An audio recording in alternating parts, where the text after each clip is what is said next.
Welcome to tacosandgeeks.com. Justin here, back with essential anime. It's been a while. I've been reviewing and obviously doing a lot on the channel, but I wanted to go back into the archives, into my collections, and dig up some of the old school animes that I feel is essential for your collection and things that you need to watch.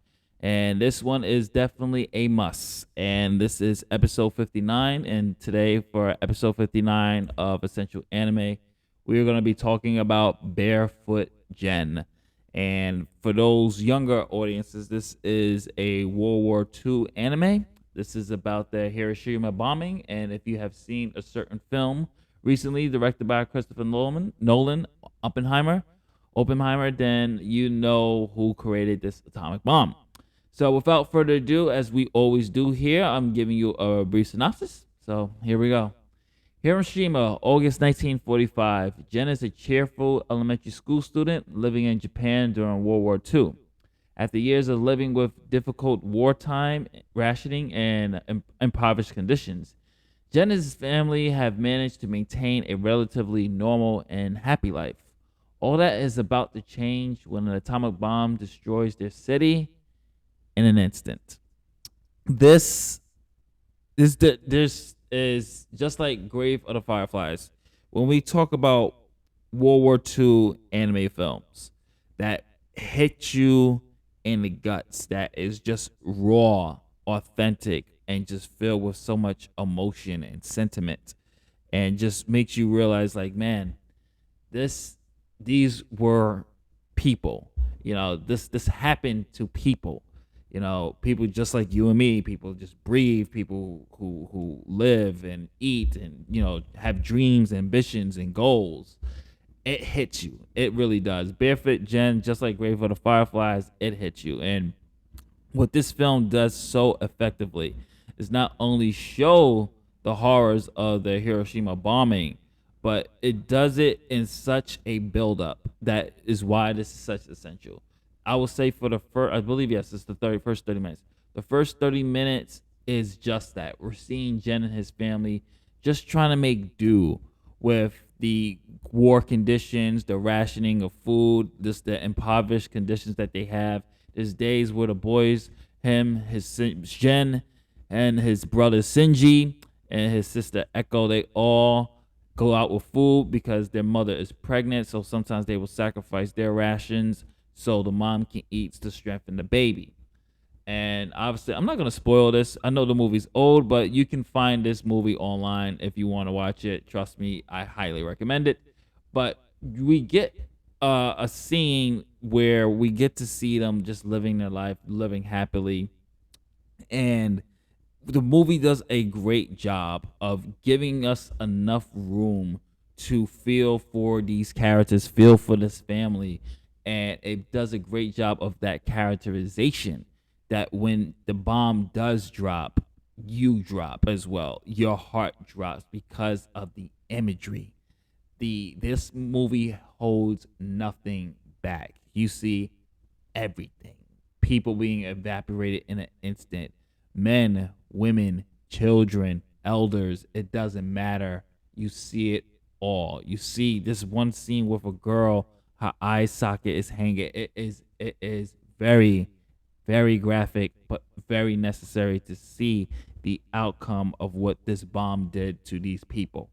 And one thing that this film does also well is that it's not only just a social commentary on war, but it looks at the examination of such things that Japanese people were thinking about at the time of why didn't we surrender earlier.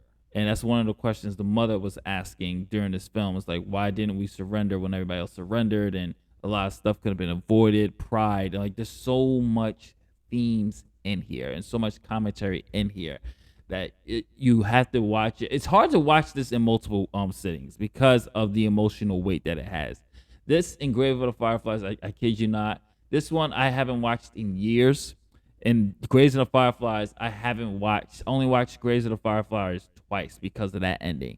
This is actually my second time watching it just to do essential anime. I don't think I'm gonna be watching this for another long time unless I'm like teaching a lesson to students and things like that to just show them what the horrificness of this bomb really did to Japan, just what war does to people in general. And it's just a really great piece of art.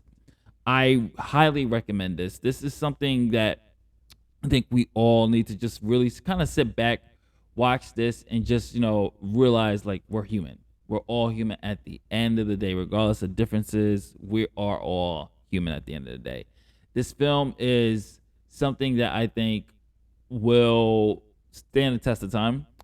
Um, I would say that it definitely holds up even now because it's so raw. It's so raw with its emotion. And there's a lot of scenes in here that, because they took a half an hour to build up, and you get a connection with these characters, you feel for them because you know what's looming ahead. So it does a great job of giving you that happiness, like, oh, this, like, oh my god, Jen is so awesome. Shinji's a really cool little brother. Echo's a really great older sister. The mom, the dad, oh, it's a great family.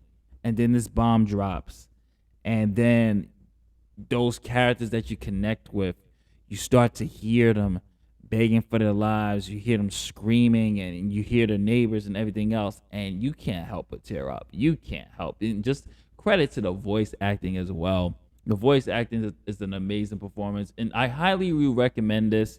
So please watch this in Japanese dub, because with English subtitles or whatever your language is for subtitles, to really get an authentic feel of it. Because the English dub is good, but it doesn't feel as authentic as it does with Japanese voice actors, especially for this particular movie and this particular piece in history. I highly recommend that you watch this in the dub. That way you can really get a sense of feel of what this weight was. I think for me, the most haunting one, and this is the only spoiler I'm gonna give you. The haunting one is one of the family members of Jen, them begging for their lives. Was just like, that's when I was just like, yeah, this is heavy. This is heavy, man. This is such a great film. I highly recommend it. It is definitely essential. You need to watch this, especially if you did watch the recent Christopher Nolan movie.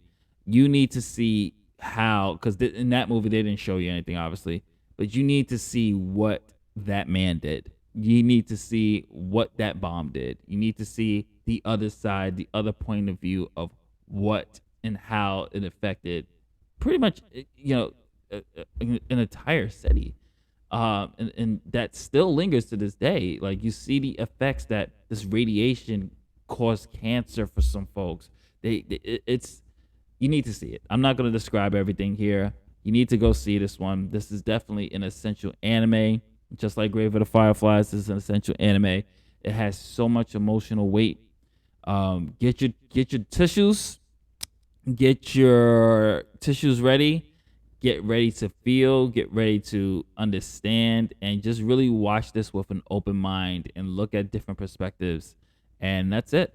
This is Justin from otakusthegeeks.com. Did you see Barefoot, Jen? What were your thoughts on it, and why do you think it's also essential to anime? Later days, and I'll catch you on the next one. Thank you for watching this. Or if you're watching this on YouTube, please don't forget to like, share, subscribe, hit the notification bell. We have more essential anime coming. One's less dark than this one, less of a downer, but I definitely wanted to add this one to the list. I've been putting it off, but I wanted to talk about it now, especially with the Oppenheimer becoming such a meme. I think it's more important now that we also show what this bomb did and talk about what this bomb did, and stop making this such a meme, because people did die.